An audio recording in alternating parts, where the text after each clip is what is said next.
욥기를 묵상하고 있는데 욥기를 통해서 우리가 알게 되는 것은 인생이 그렇게 단순하지 않고 또 신앙생활이 답이 딱 있는 것처럼 기복주의, 번영주의가 아니라는 것을 알게 됩니다. 그러나 겸손하게 하나님 앞에 서면 정말 하나님을 알려주시고 하나님이 우리를 향해서 가지고 있는 생각이 정말 평강이고 미래와 희망인 것을 분명히 보게 됩니다. 우리 그 하나님 또 알아가는 기간을 축복합니다. 오늘 주실 말씀 크게 받는 마음으로 자리에서 일어서시겠습니다. 고린도전서 4장 15절부터 17절 내용이고요. 15절만 한 절 받들어 읽고 앉도록 하겠습니다. 읽겠습니다. 시작. 그리스도 안에서 1만 스승이 있을 때 아버지는 많지 아니하니 그리스도 예수 안에서 내가 복음으로써 너희를 낳았음이라. 아멘. 자리에 앉으시겠습니다. 오늘 스승의 주일입니다. 교회에서 또 말씀과 또 기도의 본으로 그리스도를 보여주시는 믿음의 어른들이 계셨기 때문에 우리 공동체가 유지될 수 있습니다. 믿음의 어른들께 감사드리고요.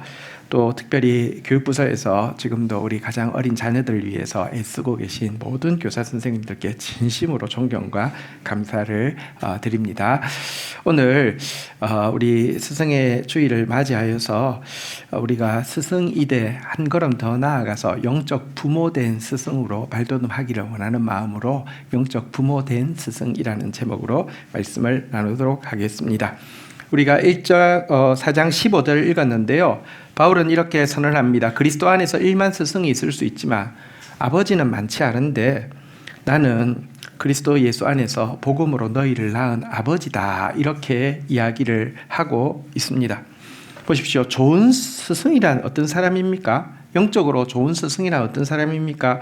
그리스도에 관해서 잘 가르치기만 하면 좋은 스승 맞습니다. 그런데 참된 영적 아비 어미는 그리스도에 대해서 잘 가르쳤다고 아비 어미의 역할을 한 것이 아닙니다.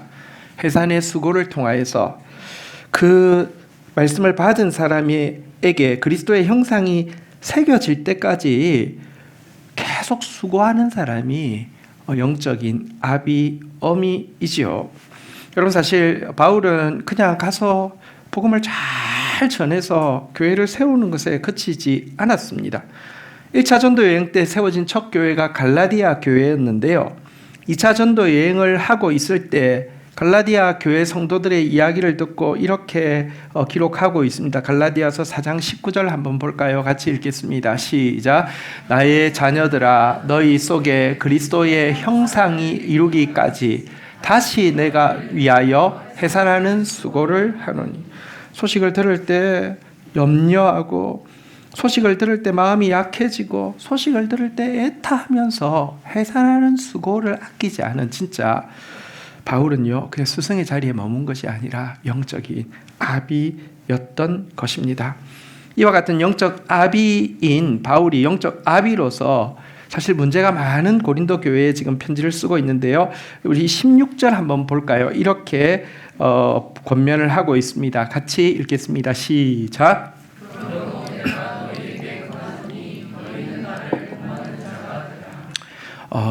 영적 아비라고 이야기하고는 너희는 나를 본받는 자가 되라 이렇게 이야기하고 있습니다. 너무 건방진 말 같아 보입니다. 물론 바울이 이렇게 당당하게 이야기할 수 있는 데는 근거가 있습니다. 왜냐하면 이 같은 고린도전서 앞부분에 한 번 더 이런 이야기를 한 적이 있습니다. 고린도전서 뒷부분에 이런 이야기를 할 것입니다. 11장 1절에 보면요. 같이 한번 읽어볼까요? 시작. 내가 그리스도를 본받는 자가 된 것 같이 너희도 나를 본받는 자가 되라. 내가 그리스도를 본받기 때문에 너희가 나를 본받아라는 것이지 내가 대단해서 나를 본받아라 이 말은 아니긴 합니다. 하지만 여러분, 사실 아비로서 보다 성숙하고 보다 그리스도에게 가까이 나아가 있는 사람이 아직 보다 그리스도를 닮은 사람이 아직 영적으로 어려서 그리스도로부터 멀어서 그리스도를 닮지 못한 사람에게 해줄 수 있는 더 힘있는 교훈은 너희는 그리스도를 닮으라가 아니라 너희는 나를 닮으라가 맞습니다. 이게 아비로서 할 수 있는 말입니다. 2차 세계대전 패전 후에 절망과 허무주의가 일본에 가득할 때 한 전직 고위 장교가 가가와 도요이코라는 목사님을 찾아왔습니다. 왜냐하면 이분은 정말 일본 사회를 또 넘어서, 그러니까 그 당시 일본이 막 온 세계를 막 혼란스럽게 하고 있는데 그 상처받은 사람들을 정말 전쟁 전에도 전쟁 후에도 돌보는, 사실 세계의 가가와 혹은 아시아의 성자 가가와라고 불리는 목사님이 계셨거든요. 그분을 찾아왔습니다. 자기가 전쟁 범죄를 수없이 저질렀기 때문에 절대 구원받을 수 없다는 생각이 있었기 때문에 찾아왔겠죠. 그러면서 이렇게 질문했습니다. 당신이 믿는 하나님은 어떤 분이십니까? 이 질문은 단지 하나님에 대한 정보를 원한 것이 아니라 속뜻은 무엇일까요? 나 같은 자도 하나님께 나아가서 구원을 받을 수 있을까요? 하는 절박한 물음을 담고 있는 질문이겠죠. 사랑이 있으면 상대방의 속마음이 들립니다. 가가와 도요이코 목사님은 한참 동안 조용히 그를 바라보다가 그에게 하나님이 어떤 분이냐고 묻는 그에게 이렇게 대답했습니다. 하나님은 저를 닮은 분입니다. 이렇게 이야기했습니다. 그 장교가 깜짝 놀랐습니다. 아니, 어떻게 하나님이 인간을 닮을 수 있습니까? 라고 반문하자 이야기했습니다. 제가 말하는 건 하나님은 저처럼 고통당하는 사람들과 함께 울고 상처 입은 자들을 감싸며 죄인을 정죄하기보다 기다려주시는 하나님이라는 것입니다. 제 인생의 목표가 하나님을 닮는 것이기 때문에 하나님도 저를 닮으셨습니다. 이렇게 이야기를 했습니다. 그러자 그 장교는 그 말 앞에서 눈물을 쏟고 고개를 떨구면서 함께 기도해 달라고 청했고요. 가가와 목사님은 그의 손을 잡고 이렇게 기도해 주었습니다. 하나님, 이 아들의 고백을 받으소서. 가장 깊은 죄책감 속에서도 당신의 사랑은 더 기쁨을 알게 하소서. 결국 그 장교는 기독교 신자가 되었고요. 전범 재판을 받을 때 자기의 죄를 숨기지 않고 다 고백했고요. 사면이 된 이후에 남은 생애를 평화운동에 바치게 되었습니다. 보십시오. 하나님 어떤 분이십니까? 라고 이야기할 때 어린 그에게 하나님은 저를 닮은 분입니다. 라고 이야기하는 게 진짜 더 큰 마음, 더 큰 사랑이 있는 사람만 할 수 있는 이야기이지요. 자, 그런데 이상의 내용이 우리가 읽었던 14절, 15절의 내용이 무엇입니까? 나는 단지 스승이 아니라 영적 아비다. 그러니 나를 본받으라고 이야기했는데요. 이 이야기가 단지 이론이 아니었습니다. 바울은 진짜로 해산의 수고를 통해서 낳은 아들이 있었고요. 그의 본을 그대로 받은 영적 아들이 있었습니다. 고린도전서 4장 이어지는 17절 한번 볼까요? 같이 한번 읽도록 하겠습니다. 시작. 이로 말미암아 내가 주 안에서 내 사랑하고 신실한 아들 디모데를 너희에게 보내었으니 그가 너희로 하여금 그리스도 예수 안에서 나의 행사 곧 내가 각 교회에서 가르치는 것을 생각나게 하리라. 그러니까 여러분, 진짜 아비가 되어서 한 아들을 낳았습니다. 그는 바울의 본을 그대로 보았고요. 그래서 바울이 지금 사정상 고린도 교회로 바로 갈 수 없지만 그가 간 것이 바울의 행사, 바울이 각 처에서 각 교회에서 가르치는 것이 무엇인지 그의 모습을 통해서, 그의 행실을 통해서, 그의 말을 통해서 볼 수 있게 하였다라고 이야기하고 있습니다. 그러니까 너희 아비야라고 주장하는데 아들이 없으면, 딸이 없으면 그건 그냥 혼자 주장인데 바울에게는 정말 그를 그대로 보여줄 수 있는 디모데라는 영적인 아들이 있었던 것입니다. 바울이 디모데에게 보여준 본이 그렇다고 하면 구체적으로 무엇이었을까요? 무엇을, 성경 어디를 통해서 바울이 디모데에게 보여준 해산의 수고를 통해서 낳은 디모데의 모습이 어떤 모습일까요? 디모데전서 4장 12절이 여기에 대해서 단서를 정확하게 가르쳐주고 있습니다. 성경 구절로는 마지막입니다. 같이 한번 읽겠습니다. 시작. 누구든지 내 연소함을 업신여기지 못하게 하고 오직 말과 행실과 사랑과 믿음과 정절에 있어서 믿는 자들에게 본이 되고. 자, 여기에 보면 핵심 단어가 바울이 디모데에게 이렇게 보여주었고 본으로, 그리고 해산의 수고를 통해서 이렇게 새겨지게 했던 핵심 단어를 이 많은 단어들 중에서 뽑으라고 하면요, 한번 따라하겠습니다. 말, 행실. 말과 행실이 합쳐진 게 사람이잖아요, 그죠? 바울은 디모데가 비록 나이가 어리지만 나이 많은 사람 봐도 정말 성숙한 말의 사람, 성숙한 행실의 사람이 되도록 본을 보였고 또 격려해서 그런 사람으로 세웠다라고 이야기하고 있습니다. 자, 그러면 그 말과 그 행실에는 또 콘텐츠가 있어야 되는데요. 말은 그냥 우리가 뭐 가나다라마바사 그러면 그게 말이 아니잖아요, 그죠? 말에 콘텐츠가 있어야 되잖아요. 행실에 콘텐츠가 있어야 되잖아요. 그걸 보여주는 게 이 긴 구절 중에서 세 단어입니다. 한번 따라하겠습니다. 사랑, 믿음, 정절.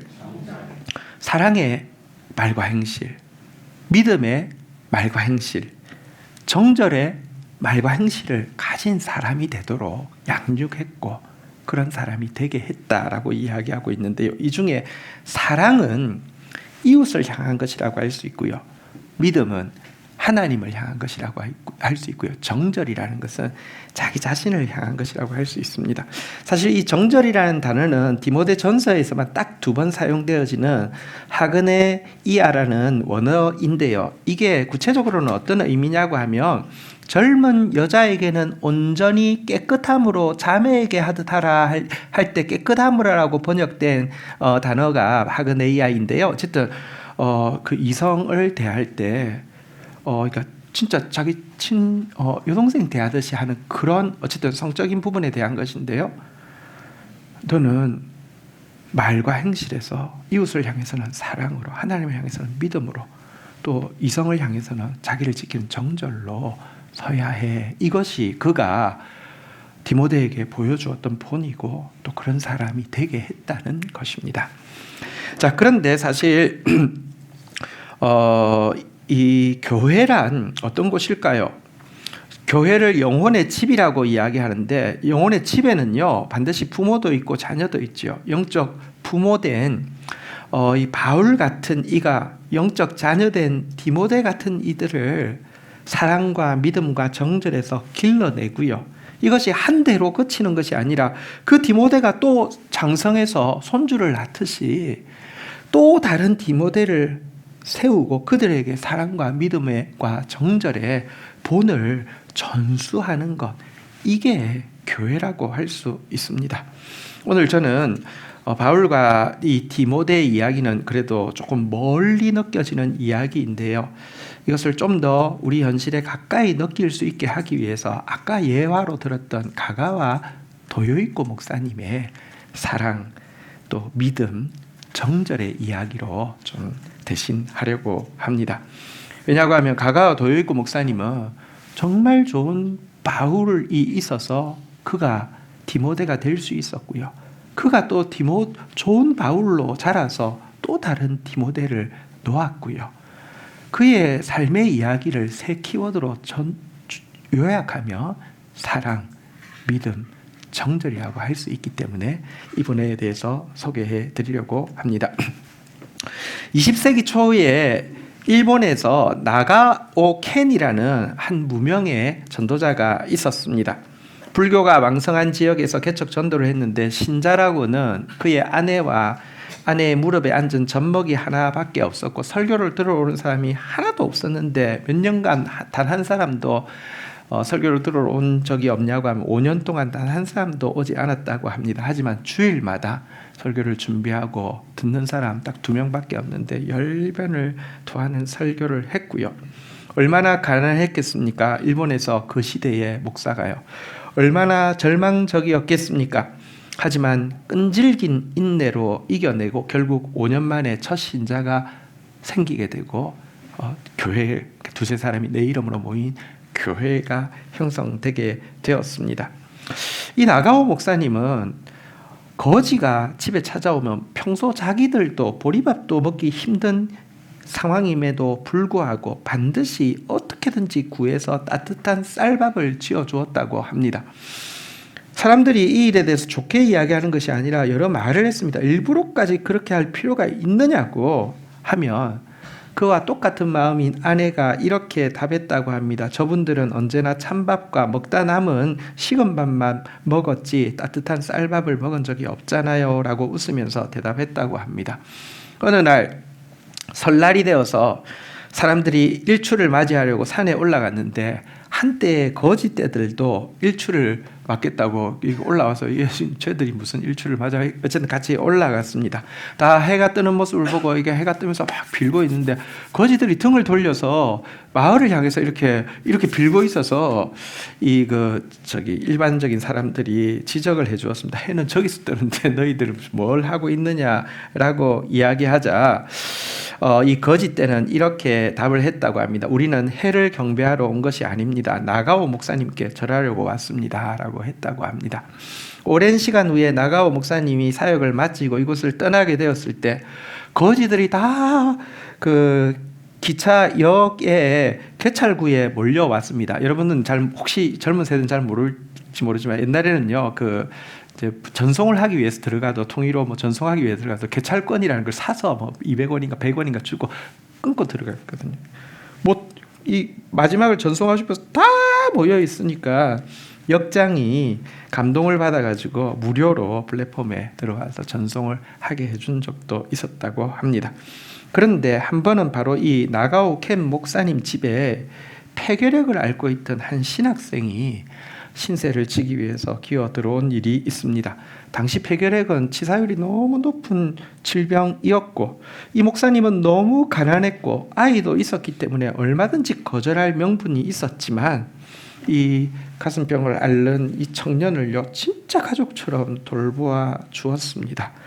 이가 바로 세계의 가가와라고도 불리고 아시아의 성자 가가와라고도 불리는 가가와 도요이코 목사님이신데요.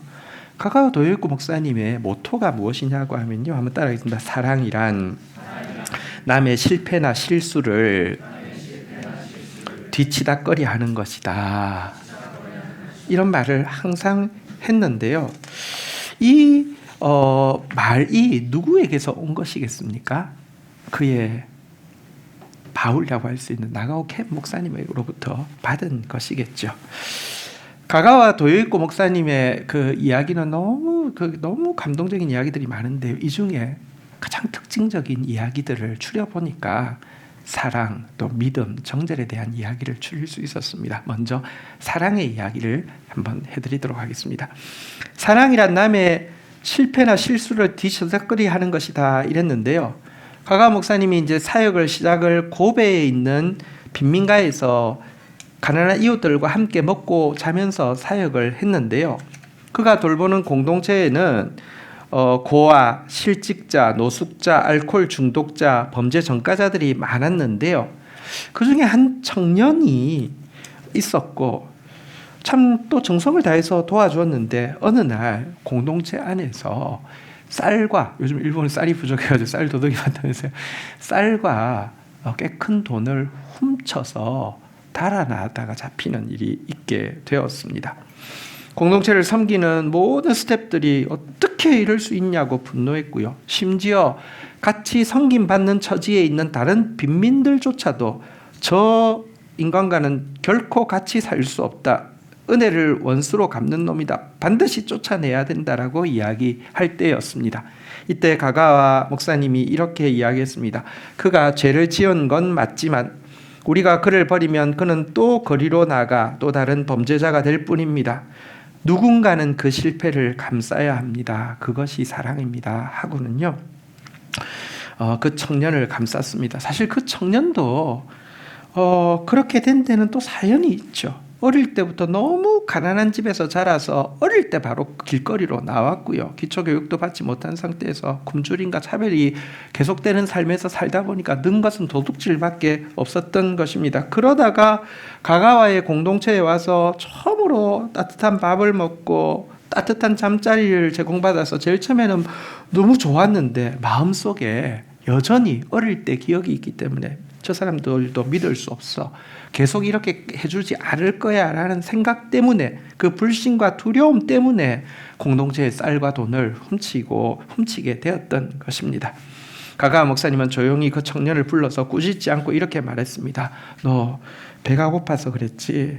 나도 너가 왜 그랬는지 다 안다. 하지만 나는 너가 다시 시작할 수 있다고 믿는다. 예수님도 그런 사랑을 주셨으니까 이렇게 이야기했습니다. 그리고는 다시 잘 곳을 주고 밥을 주고 일자리를 연결해 주었습니다. 가구 만드는 기술을 배우게 했습니다. 그러면서 이 청년이 아침마다 가가와 목사님의 설교를 듣게 되었고 함께 기도하면서 도둑질을 그만두게 되었고 말투가 점점 부드러워지게 되고 다른 사람을 도우려는 마음도 생기게 되었습니다. 여러분 나중에는 그 공동체에 새로운 사람들이 또 들어올 것 아닙니까? 들어와서 또 잘못하면 이 청년이 나서서 이야기합니다. 그에게 나도 그랬었어. 그런데 여기 날 다시 살게 한 곳이야 라고 하면서 떠나지 말라고 여기 정착하라고 도왔습니다. 이 청년의 변화가 그 공동체에 큰 희망이 되었습니다. 처음에는 청년이 변화했다 하더라도 더 큰 거 훔치려고 도둑질하려고 저러는 걸까 계속 의심을 했지만 서서히 진실하게 변하는 모습을 보면서 정죄보다 이해와 사랑이 훨씬 더 힘이 있다는 것을 공동체가 믿게 되었습니다.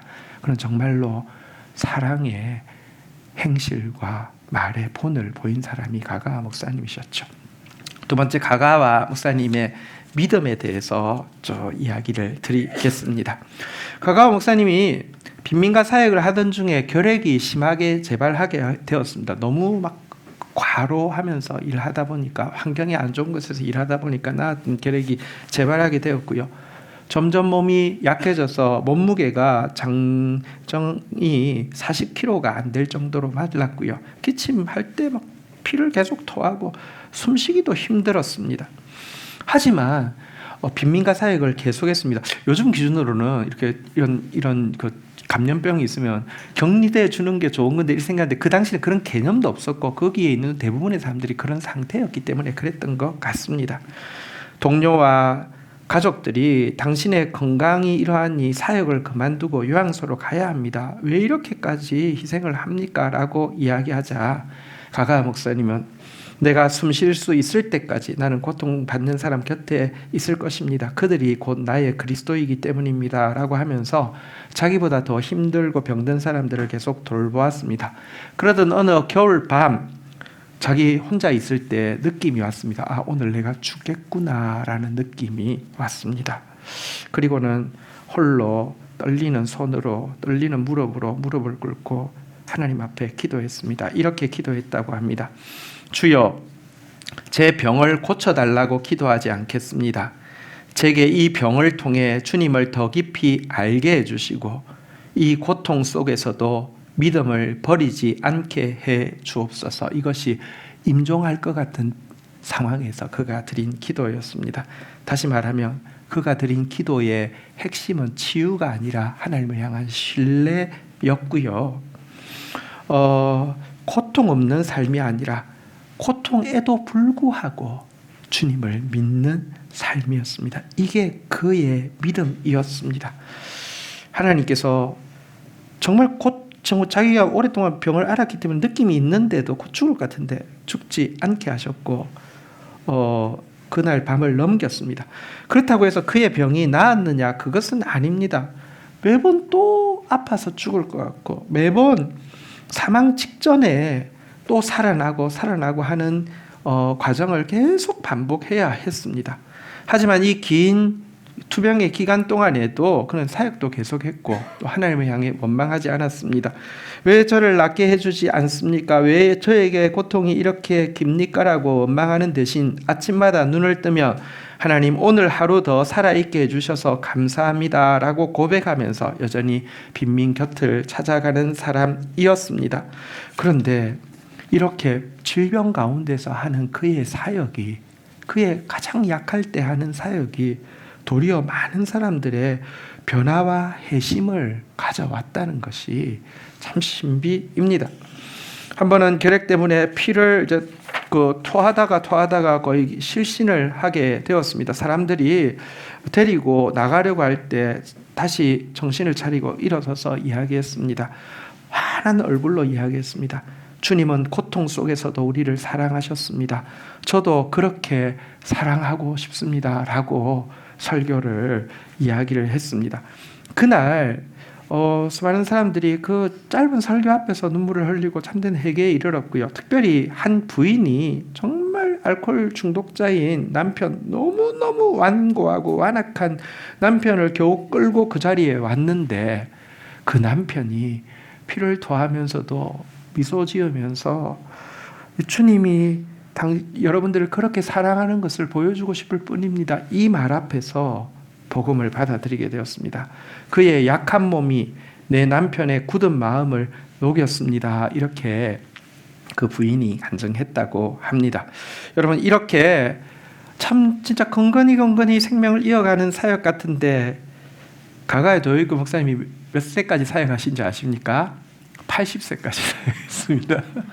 우와, 이게 네.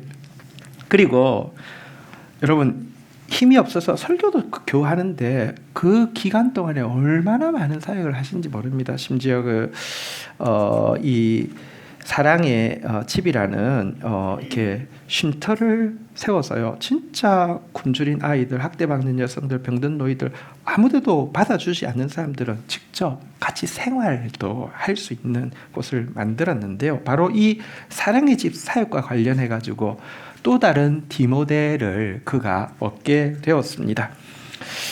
그 청년의 이름은 오카모토 요시히코라는 청년이었습니다. 어릴 때 아버지가 어릴 때부터 알코올 중독자였고 어머니는 일찍 돌아가셨고요. 아버지의 폭력 밑에서 자란 그는 내가 믿을 건 주먹밖에 없어라는 생각으로 자란 사람이었습니다. 소매치기, 도박, 주먹 싸움으로 생계를 이어가고 있었고요.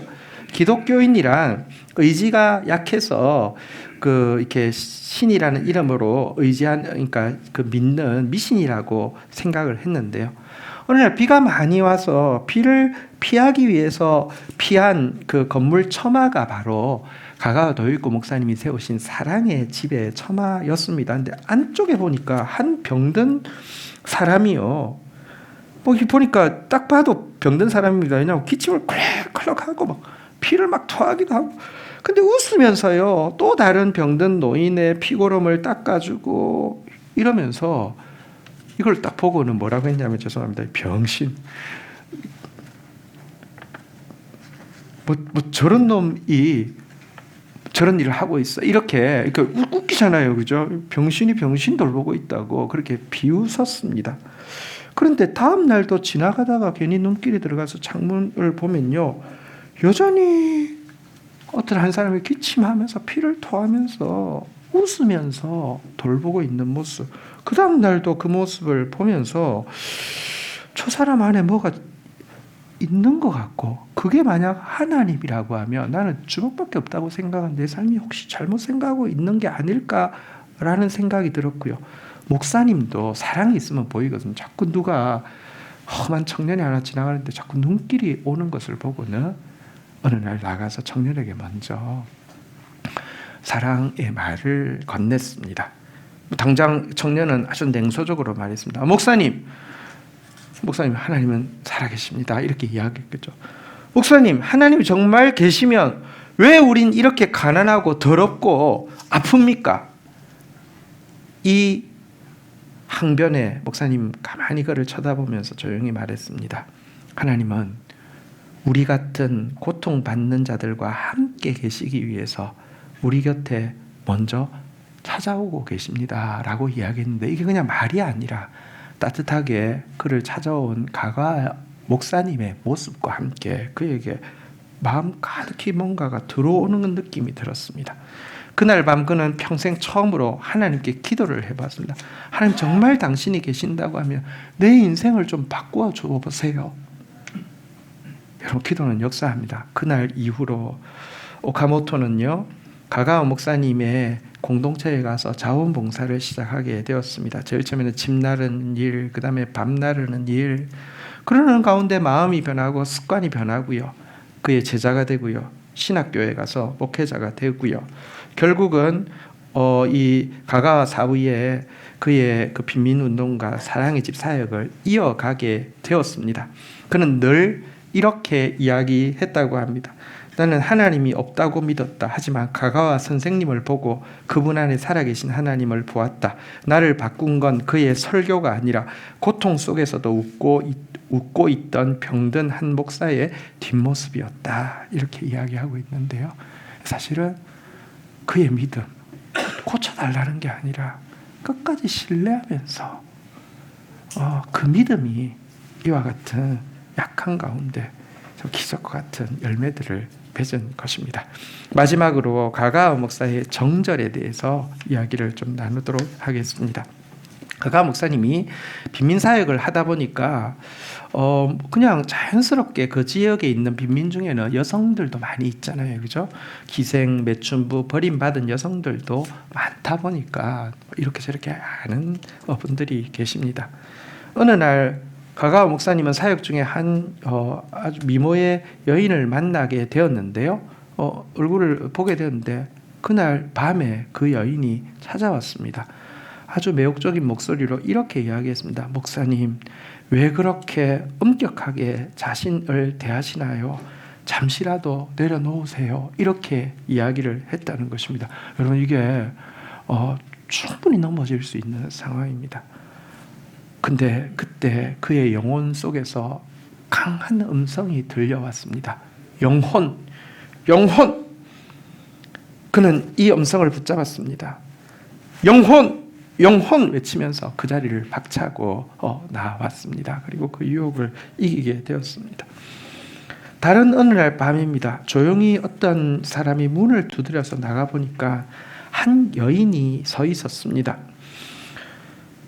얼굴은 말할 수 없이 피곤하고 초췌했지만 정말 눈부실 정도의 아름다운 얼굴에 슬픔이 잔뜩 깃든 눈빛을 가지고 있는 여인이었습니다. 머리는 헝클어져 있었고 겉옷은 굉장히 얇았습니다. 손에 손을 떨면서 술병 하나를 들고 있었습니다. 왜 왔냐고 하니까 낮에 가가와 목사님이 설교하는 것을 멀리서 듣고 찾아왔다는 것입니다. 그러면서 선생님, 오늘 저 이야기를 들어주실 수 있나요? 하면서 방 안으로 들어왔습니다. 그리고는 선생님 가까운 데 앉아서 이렇게 이야기했습니다. 선생님, 저는 더럽혀졌습니다. 누구도 나를 진심으로 받아주지 않습니다. 하지만 선생님은 저를 안아주실 수 없습니까? 이렇게 이야기하면서 그녀의 손이 가가의 손등에 닿게 되었습니다. 눈빛이 간절했습니다. 이것은 사실 단지 그냥 성적인 것만이 아니라 진짜 뭔가 저렇게 참 귀해 보이는 분이 을 통해서 뭔가 정화받고자 하는 그런 어떤 마음도 담긴 유혹이었습니다. 마침 집안은 아무도 없었고 조용했습니다. 자기마저도 그 연민이 느껴지는 여인 앞에서 감정이 흔들리는 것을 느끼게 되었습니다. 근데 그때 그는 그의 영혼 가운데 질문했습니다. 내가 지금 그녀를 안아주는 것은 그녀를 위한 나의 위로인가? 나를 위한 나의 욕망을 채우는 것인가? 타인의 아픔을 이용해서 내 감정을 따라가는 것인가? 진정으로 그녀를 존중하는 것인가? 답은 명확해졌습니다. 잠시 환기를 시키기 위해서 창문을 열었고요. 그리고는 작은 담요를 그녀에게 건네면서 오늘 밤은 그냥 쉬는 밤이에요. 그리고 당신의 몸이 아니라 당신의 마음이 쉬면서 회복되기를 바랍니다. 라고 하고 그 방에 드리고는 자신은 그날 밤 내내 그녀와 자기의 영혼을 위해서 기도했습니다. 아침에 그녀는 눈물을 흘리고 그 자리를 떠났는데 나중에 다시 그 공동체로 와서 봉사활동을 하고 기술을 배우면서 그 공동체의 일원으로서 섬기는 사람이 되었습니다. 참 정절의 본을 그가 보였고요. 좋은 나가오 켄이라는 목사님을 통해서 좋은 디모데가 될 뿐 아니라 그 또한 오카모토라는 좋은 제자를, 그러니까 아들을 낳는 그런 목회자로서 살아갈 수 있었습니다. 이것이 오늘 우리 교회가 서로가 서로에게 해야 될 일입니다. 스승의 주일을 맞이해서 제가 진짜 부족하지만 이 바울의 모습 담기를 원하고, 또 가가 목사님의 모습을, 혹은 나가오 켄 목사님의 모습을 담기를 원합니다. 또 우리 모두가 이와 같은 사랑, 믿음, 정절의 사람으로 세워져 가기를 주의 이름으로 축복드립니다. 자리에서 일어서시겠습니다. 우리 같이 한번 찬양하며 나가도록 하겠습니다.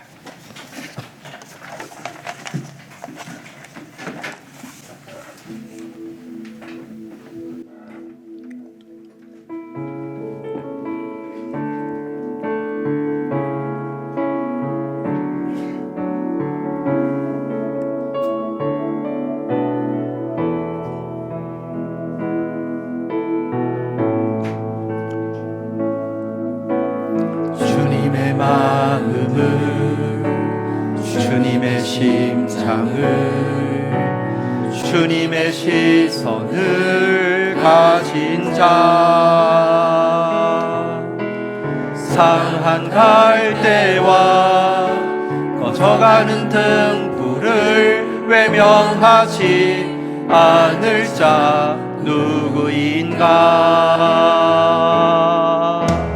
주님의 눈물을, 주님의 아픔을, 주님의 애통을 가진 자, 이 땅을 향하신 주님의 마음을 가진 자 누구인가, 누구인가. 주님의 성령 부어주소서. 굳은 마음 제하시고 이 땅을 향한 주의 애 끓는 만부사, 무너진 교회 회복시키고 주 오실 길 예비하는 하나님의 사랑, 그 마음 가진 자, 주님의 마음에 합한 자로 세워주소서. 우리 한 번 더 고백하면서, 하나님, 내가 영혼의 아비 어미가 되어지기를 원하고, 내가 나를 본받는 사람 되십시오라고 고백할 수 있는 사람 되어지기 원하고, 정말 부족하지만 사랑과 믿음과 정절의 본을 보이며 그런 소중한 다음 세대, 또 영적 아비 어미를 낳는 사람 되어질 수 있도록 도와주옵소서. 우리 소원을 담아서 한 번 더 찬양하며 주님 앞에 서도록 하겠습니다.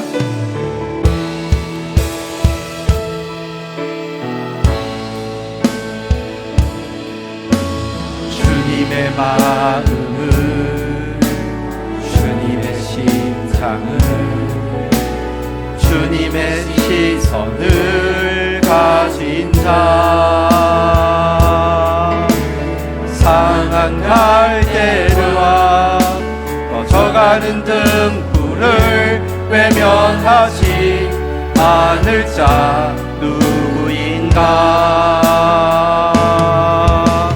주님의 눈물을, 주님의 아픔을, 주님의 애통을 가진 자,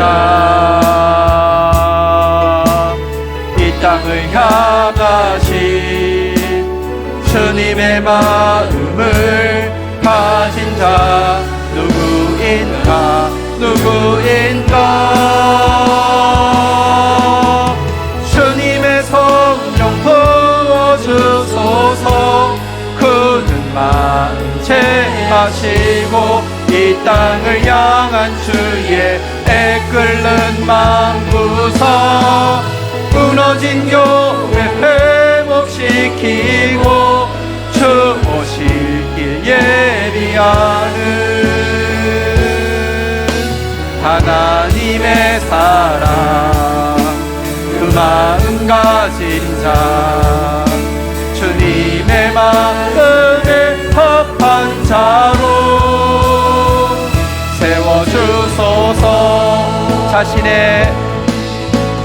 자신의 생각을, 자신의 유익을, 자신의 고집을 버린 자,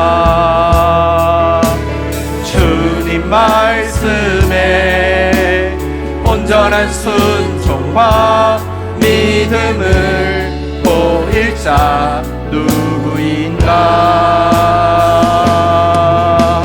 주님의 뜻 따라, 주님의 의 따라, 주님 기뻐하신 그 뜻 따라